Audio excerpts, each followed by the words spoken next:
Shalom saudara-saudara yang terkasih dalam Tuhan. Renungan hari ini berjudul Yang Benar Saja. Bahan bacaan kita terambil dari kitab Roma 5 ayat 3-5. Demikian bunyi firman Tuhan. Dan bukan hanya itu saja, kita malah bermegah juga dalam kesengsaraan kita.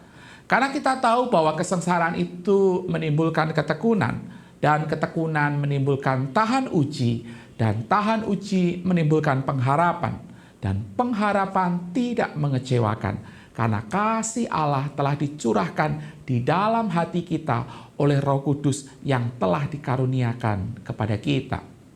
Bermegah atas ujian, bangga dengan kesengsaraan, yang benar saja. Yang ada kalau bisa, ya nggak perlu ada ujian. Hidup itu cari bahagia, bukan cari sengsara.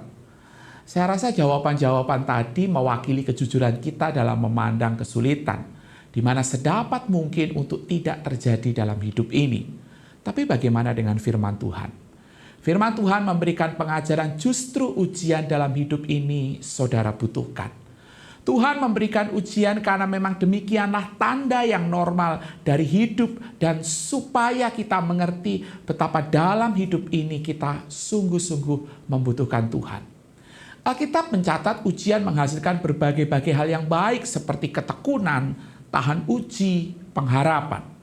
Bahkan melalui ujian saudara dibuat paham siapa Tuhan dan siapa diri saudara. Melalui ujian saudara diajak untuk mengevaluasi seberapa dalam pengenalan saudara tentang Tuhan dan tentang diri saudara. Nah, sekarang pertanyaannya adalah pengenalan seperti apa yang diajarkan dari ujian kehidupan yang saudara alami. Saat saudara mengalami ujian, seharusnya pandangan pertama saudara bukan kepada beratnya ujian yang harus dijalani, tetapi kepada pribadi yang jauh lebih sulit mengalami ujian dan penderitaan dalam hidupnya. Dialah Yesus. Yesus Kristus mengalami ujian dan penderitaan yang begitu luar biasa, merelakan hidupnya untuk menebus dosa saudara. Berbagai-bagai ujian dan penderitaan yang Kristus alami hendak menyatakan kasih-Nya yang terdalam bagi saudara, sekaligus menyatakan betapa hidup saudara begitu berharga di hadapan Tuhan.